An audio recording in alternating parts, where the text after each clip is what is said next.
All right, when last we left our story, Garfield was assassinated and Chester Arthur becomes president and signs the Pendleton Act. Now, the upcoming election of 1844 was typically unsavory contest that focused on personalities rather than policies. The Republicans rejected Arthur. He was terminally ill anyway. He was going to die soon after, and chose the controversial and popular James G. Blaine from Maine, the Plumed Knight. And because he was a fairly corrupt figure, you'll recall his antics in getting himself cleared from the novel 1876. Because he was corrupt, the more independent reform faction of the Republicans, known as the Mugwumps, those are the people that didn't like them called them that.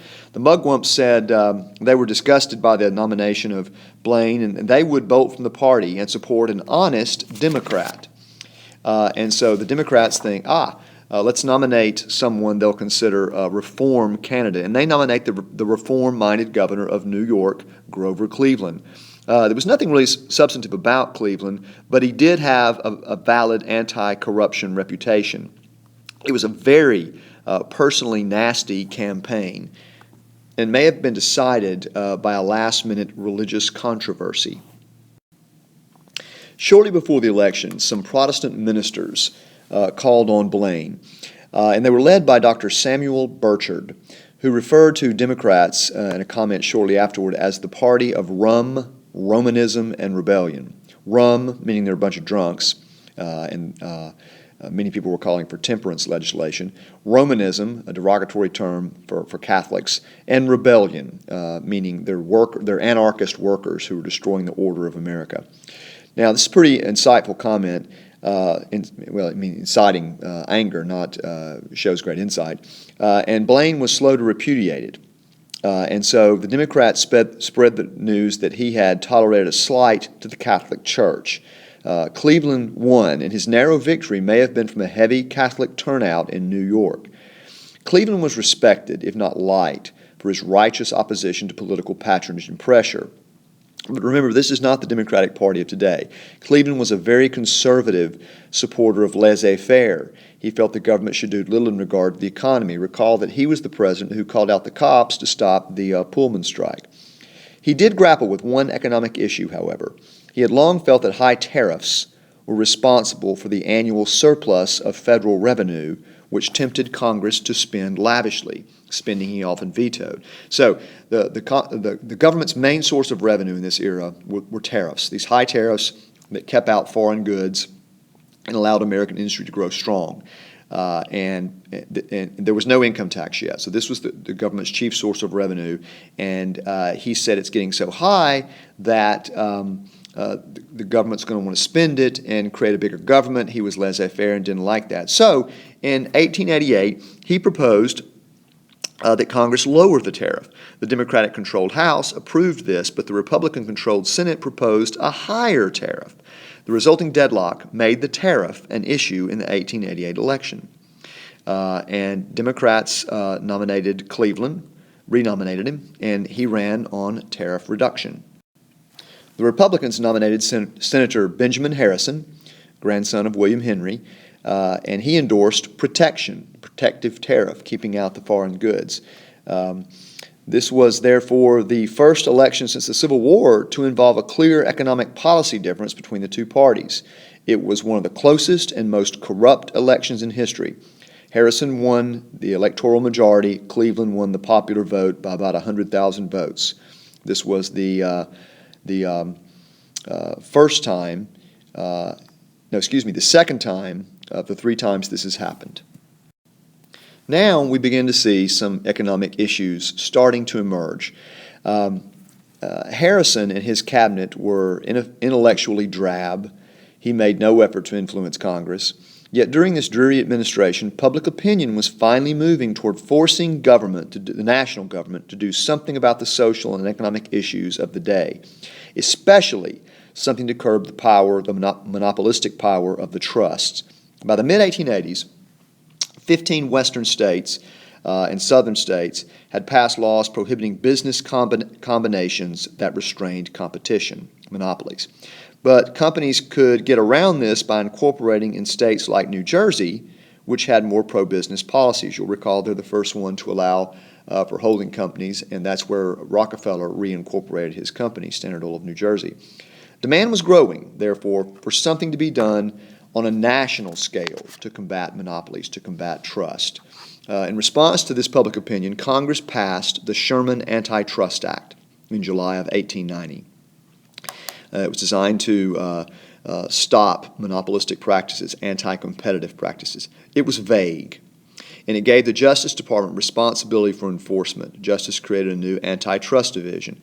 Due to the law's vagueness, it was almost impossible to enforce. This was no accident. Many in Congress considered it a symbolic measure to deflect public opinion, but for over a decade after its passage, it had almost no impact on monopolistic practices. In fact, it was used to fight labor unions. Large combinations of labor unions.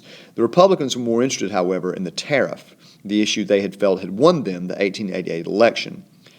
And a bill supported by William McKinley of Ohio proposed the highest protective tariff ever.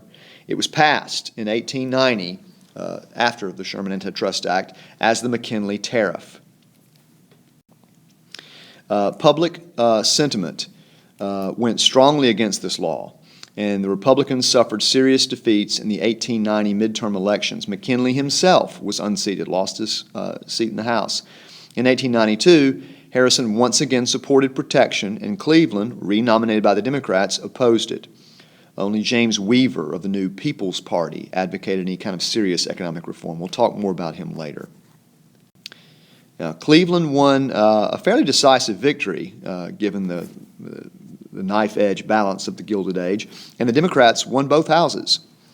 The policies of Cleveland's second term were like his first: minimalist government that was hostile to even state measures to deal with social or economic problems. By this time, a major economic crisis, more about that later, was creating popular demand for a more active government. Cleveland generally resisted this. The House approved Cleveland's tariff reduction, but the Senate gutted it. Cleveland still signed the result, known as the Wilson-Gorman Tariff. The bill threw a small concession to the agrarian interest, a small federal income tax, 2% on incomes over $4,000. This was the first income tax, but the courts declared it unconstitutional. The Constitution says you can't have a tax just for existing, a head tax, and they said that's what this was. Only with the 16th Amendment in 1913 would the government be able to tax incomes.